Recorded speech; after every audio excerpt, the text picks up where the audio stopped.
Sous vide or not to sous vide? That is the question. Today we'll do a side-by-side comparison with tri-tip, one method using the sous vide and the other cooking fully on the grill. Which method gives the better result? Let's find out. Hey, what's up guys? Welcome to my channel where we talk about low-carb, delicious and nutritious food, travel, and health for our keto-friendly lifestyle. Please like and subscribe, and I'll bring you new videos every week.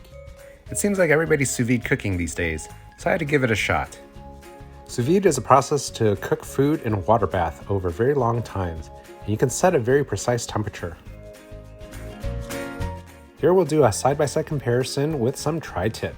Here I have a beautiful piece of tri-tip that's been dry brined with seasoning salt, pepper, and garlic powder. Now to ensure I have manageable pieces for the sous vide, I'm cutting it in half at the corner, creating two somewhat equal pieces. And I'll do this with another piece of tri-tip as well. Tri-tip is a good piece to try since there is some marbling, but there's also quite a bit of connective tissue and fat. The idea is the low and slow cook time in a sous vide will break down all that connective tissue, making a tender, moist meat. The sous vide will need to be vacuum sealed in a plastic food safe bag. The juices don't go out into the water bath. Here's a side-by-side comparison of the sous vide prep on the right, and on the left is just the meat that will grow at a later time. So for the sous vide, we'll start with a water bath. I'm just using a pot with a little bit of water in there and hooking up the sous vide cooker to the lip of the pot. I'm going to set the temperature to 135.5 degrees for a nice medium to medium rare. All that's left is to submerge our sealed tri-tip into the water bath. And here you want to make sure that it is fully submerged so that all the meat is cooking at the same time and at the same temperature of the water. All that's left is to start it and wait. Now since I'm using a small water bath in a pot, the temperature will rise rather quickly, so there's no need to preheat. But if you are using a larger water bath, it may make sense to take some time and preheat that water before putting in the food. So for something like tri-tip, I would sous vide for at least 4 hours, probably no more than 8 hours. In that time, there will be some water loss, so I'll gently put a lid over it to minimize that water loss, or you can wrap the top with plastic wrap.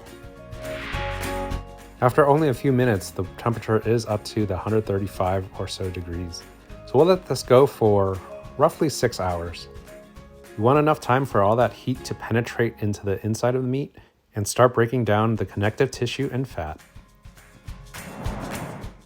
Okay, it's been 6 hours, and you can see that the water bath has held that temperature at 135.5 or so. So we can shut it off and we'll take out the meat.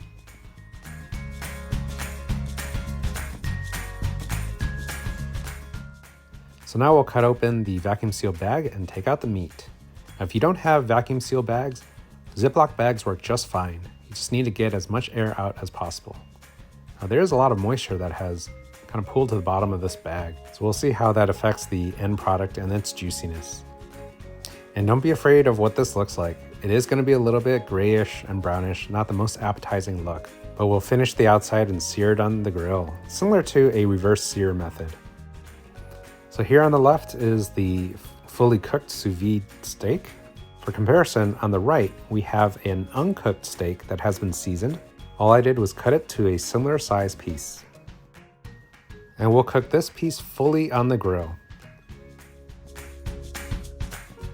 So with the grill on high heat, we have the sous vide on the left and the uncooked tri-tip on the right. So we're going to first sear the outside of both cuts to get some nice browning.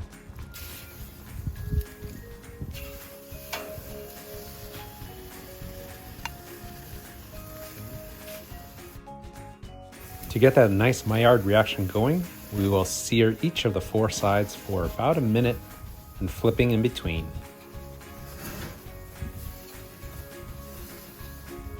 Since the sous vide steak is already cooked, we don't want to leave it on the grill too long, just enough to get some char on the sides.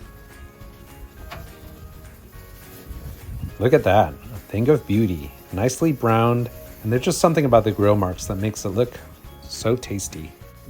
So we'll take this piece of meat out and let it rest while we cook the other one to perfection. Now for the comparator, the non-sous vide tri-tip, the one we're cooking with the traditional grilling method, after searing all sides, we'll leave it covered under medium heat until the temperature gets to about 125 to 130 degrees. Now for this thick cut of meat, it did take about 25 to 30 minutes, and I have been temping it throughout. What we're looking for is about 125 to 130 degrees to get that medium to medium rare, and it'll further come up to temp as we let it rest. So here we have about 125. Oh, it's getting up to about 130, so definitely time to take it out. And look at that, nicely charred and brown in the outside. And we already know it's perfectly cooked to temperature on the inside. Now that both pieces of meat had had enough time to rest, we will cut them open. The one on the right here is the sous vide tri-tip. And look at that, nicely caramelized on the outside. And the one on the left here is the one we cooked by grilling, first searing at high heat for the outside, and then finishing at a medium heat to cook the inside. Okay, moment of truth.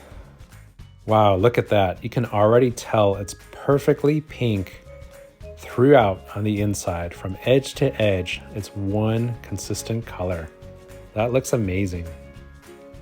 And interestingly, there's very little juices that flow out of it. As you can see, not much has come out onto the cutting board. Now cutting into the one that we grilled by traditional cooking methods.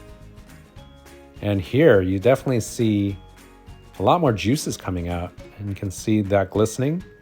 You can also see that there tends to be a little bit of a ring around the outside. So it's nicely pink in the center, but closer to the edge, it starts to be less pink and more of a darker gray color. Wow, those juices are still dripping out. Now let's cut up a couple slices so we can do a proper taste test. Already you can see a big difference in color. The sous vide has pink from edge to edge, whereas the traditional style has a bit of that brown. So for looks, the winner is sous vide. Now looks aside, what's more important for me is definitely the taste. So let's cut them up and check them out. As you can see, it is a perfectly cooked piece of meat. Nicely moist, see some of that glistening, and it looks quite juicy. Let's give it a shot.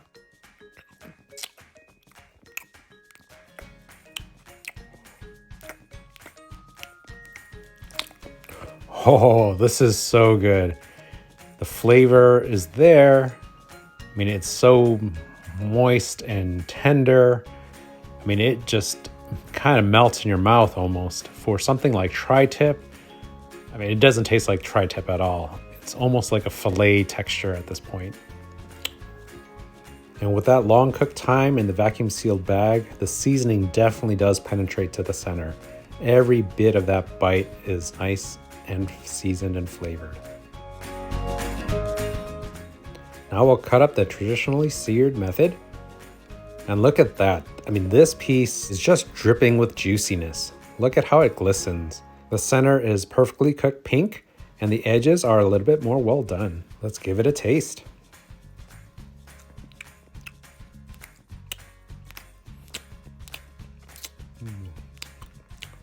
Oh, that is incredibly juicy. That is so good as well. And the flavor actually is even more intense. It's very well seasoned, but I think with the juiciness and how the juices kind of coat your tongue, it really brings out all the seasoning and flavor. And while incredibly moist and juicy, I mean, there is a bit more chew to this piece, which I actually prefer, as I feel like that is what eating a steak should feel like. So from a juiciness factor, I think the traditional sear definitely wins that hands down. And don't get me wrong, the sous vide style still definitely was moist, but with the side-to-side comparison, it is clear that the traditional sear retains much more juice. And we also saw that a lot of juices did come out in that sous vide bag, so this does kind of make sense. Now from a tenderness perspective, the sous vide does win here. Again, with a cut like tri-tip, the longer cook times definitely helps break down some of that collagen, and the sous vide almost makes it taste like a filet mignon. Now for flavor, this is a really tough choice as both cuts were quite flavorful. But with the traditional sear method, I think because some of that moisture was retained and therefore a lot of flavor was retained, it just packed a punch, and that flavor was quite intense with the traditional sear method. So I'll give the edge to traditional sear here for flavor. Last but not least, we do need to talk about cook time. The sous vide does take some pre-planning and could be 4 to 8 hours before you're able to eat. Whereas the direct sear method, you could be eating a delicious juicy steak within 30 minutes after a nice sear, cook, and rest time. And the overall winner is the traditional sear. So the traditional sear wins over sous vide 3 thumbs up to 2 thumbs up for its juiciness, flavor, and cook time. Sous vide, on the other hand, wins for its consistency and tenderness. But for me, it was all about the flavor and cook time. But that could be different depending on your preference. So let me know in the comments below. What do you think? Do you like sous vide better? And what has been your experience, especially with other cuts of meat? But until then, that's it for another video. Thanks for watching. Please like and subscribe, and have a great day.